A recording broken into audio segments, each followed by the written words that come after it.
And we kick it off right here with this top story. President Trump is set to meet with his small business administrator today, Linda McMahon. This coming, of course, as the president dissolved two of his economic advisory councils yesterday after a rash of corporate executives resigned in the wake of his response to the violence in Charlottesville, Virginia. The president tweeted this yesterday, quote, "Rather than putting pressure on the business people of the Manufacturing Council and Strategy and Policy Forum, I am ending both.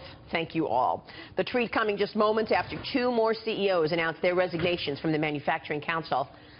Take a look at the names there who announced it yesterday. Leaders of the Strategic and Policy Forum decided to disband during a 45-minute conference call yesterday, according to the Wall Street Journal.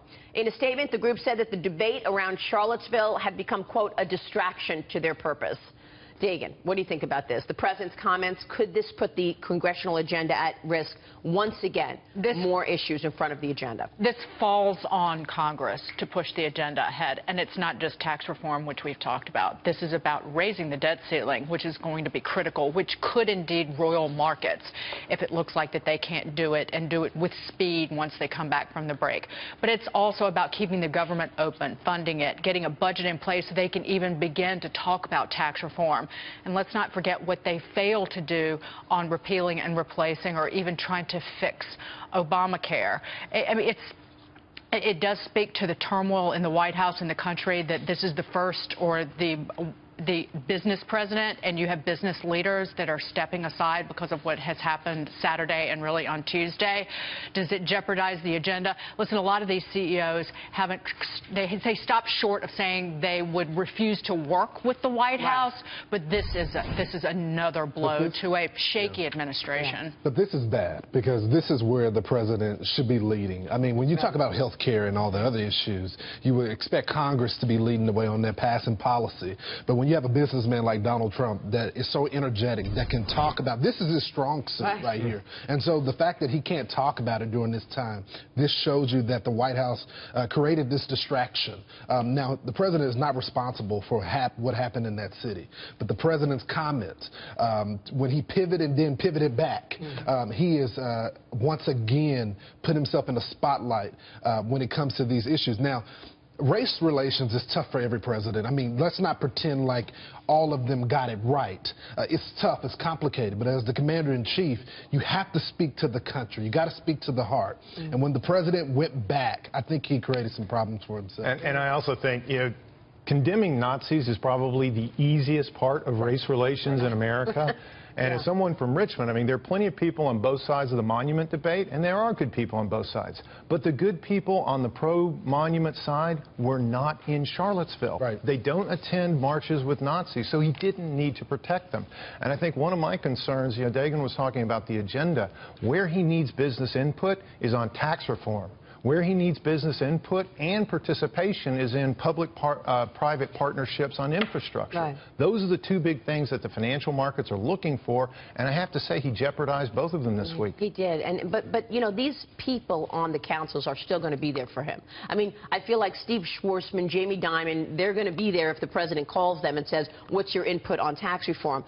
But the truth is he had a hard time understanding what the issue was and the fact that the country was in a moment that needed healing. That was really the tone he should have taken. And I disagree with what a lot of people have said about these CEOs, and it started with the Merck CEO on Monday, even before the kind of Tuesday out of control impromptu press conference by the president. I don't think this is not personal politics. And in fact, the president on Tuesday made it personal.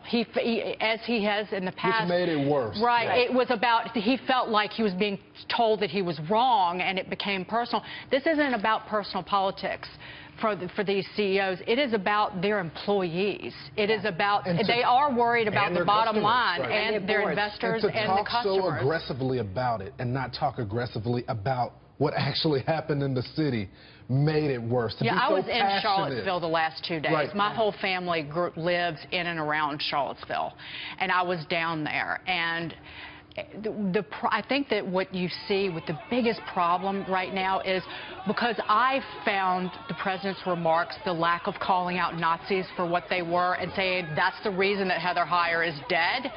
That was why the riot started in the first place. I called him out on that. I found it to be lacking and appalling and disgraceful, but because I said that or feel that way, I all of a sudden am a left-wing liberal. Oh, me too. I am a crazy liberal, and you know what? That is more garbage than could fill the Grand Canyon, that could fill any ocean. But that's where we are as a nation. You're either here or you're there, and there is no in between. Right. And the left will use the shaming.